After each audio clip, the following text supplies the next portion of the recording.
بسم الله الرحمن الرحیم. نوم مې عبیدالله نوري دی او کرکټ مې په 2019 کال کې شروع کوم. مشرور مې را باندې شروع کو چې په ټینس بال کې مې کرکټ کوو نو ډېر ښه شاټونه مې وول او مشرور مې ولدم د هماغه و چې زه پروفیشنل کرکټ ته راوړلم او تر دې دمه لګیا یم.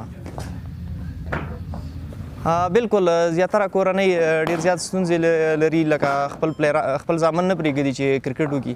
ولې زموږ کورنۍ کې مشرور مې کرکټر و نو هغه هم غوښتل چې زه آینده کې یو کرکټر شم او د افغانستان دپاره لوبې وکړم. بېشکه په دې ملاتړ کې مې د مورجان او د پلارجان ډېر زیات لاس دی چې همیشه ما تشویقوي او ما ته لګیا یي چې بچی خواري کوه انشاءالله چې آینده د روښانه ده. لاسته راوړنې دا یو چې افغانستان څخه مې انډر 19 ریجن یې کړي دي په 2018 کال کې 16 مې کړي دي او ټوډے میچونه ترڅنګ ګریډ 2 او ګریډ 3 دغه میچونه مې کړي دي. بالکل زه اول ځل باندې په 2020 کال کې چې کله لاړلم ګریډ 3 میچونه نو اول ځل دپاره کوچ د طرفه زه ډراپ شوم که څه هم ما په کیمپ کې ډېر ښه پرفارمنس کړی خو ولې زه هلته ډراپ کړم ډېر خفه وم. نو چې کله لاړلم بل میچ ته نو بل میچ کې ما 0 وکړو بیا هم ډېر زیات خفه وم. خو چې کله دریم میچ ته ما ته چانس راکړ شو او هلته لاړلم ډېر ښه پرفارمنس مې وکړو او کوچ ټول رانه راضي و نو هغه زما د ژوند تر ټولو خوږه خاطره ده.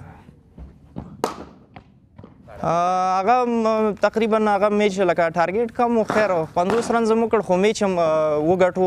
یعنې دا د وینینګ مومنټ ما ته په ژوند کې تر ټولو خوندوره خاطره وه د وینینګ مومنټ. هو بالکل دا خو معلومداره خبره ده چې ته کله په اکیډمي کچه باندې لګیا کرکټ کې او بیا راځي بره لیول ته نو دا تقریبا ډېر زیات ستونزې لري. لکه مطلب په یو سړي باندې ډېر زیات فرېشر وي ځکه اول ځل ستا په هغه ایونټ کې د کرکټ کول دپاره نو طبعا سړي باندې فرېشر وي.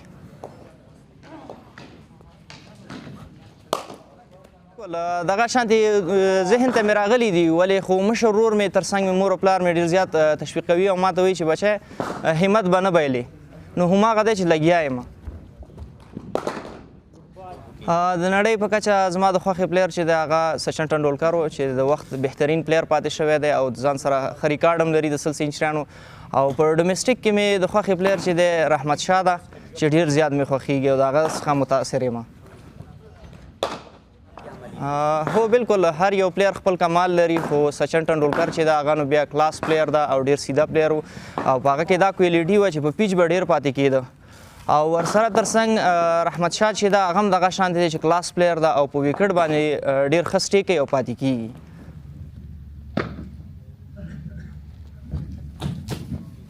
زما د خوښې شاټ چې دا هغه کور ډرایو ده چې ډېر سټرانګ زون ده زما البته په هغه ما ډېر پریکټس کړی دی او ډېر مې کار کړی دی نو هغه زما د خوښې شاټ هم ده.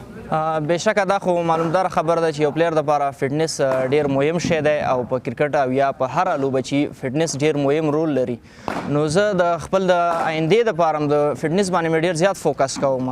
لکه جیم ته ځم هفته کې 2 ورځې چې هاټ ټرینینګ کوم او د هغه نه غیر د ګراوند یو ورځ ځان ته مې ټاکلې ده چې په هغه کې زه لانګ رنینګ کوم او سپرینټونه ورسره وم. هو بېشکه هغې ته مې دغه پیام ده چې هر وخت د کوره راوځئ نو خپل ګول باندې فوکس وکړئ چې کوم یو شی تاسو ټارګېټ کړی د آیندې دپاره او وخت مه ضایع کوئ. کوشش وکړئ چې هغه کوم وخت د هغه نه ګټه واخلئ او د خپل ګول د رسېدو دپاره وخت مو مه ضایع کوئ. د هغې دپاره مې دغه یو پیغام ده. هر سړی په ژوند کې یو ګول لري یو هدف لري. زه هم دا یو ګول لرم یا هدف لرم چې د افغانستان جرسي په غاړه کړم نو د هغه دپاره ډېر زیات محنت کوم خواري کوم روزانه چې کوم یو روټین ما ځان ته برابر کړي دي چې زه د ورځې باید راشم د ورځې 500 باله ووهمه یا یو نیم ساعت سیشن وکړمه نو همدغه روټین باندې روزانه زه لګیا یم کار کوم چې تر څو خپل هدف ترلاسه کړم. زه به دا ووایم چې زما د کوچ شیرزي نه زه ډېره زیاته مننه کوم چې ما سره ډېر زیات محنت کوي او بل لکه د مشر ورور غوندې مې دی نو د هغه د کور وداني چې همیشه زه سپورټ کړی یم او تشویق کړی یم. زما خپله د بیټینګ آرډر چې دا هغه میډل آرډر ده په 2 ډاون کې راځم او ورسره وکټ کیپینګ کوم.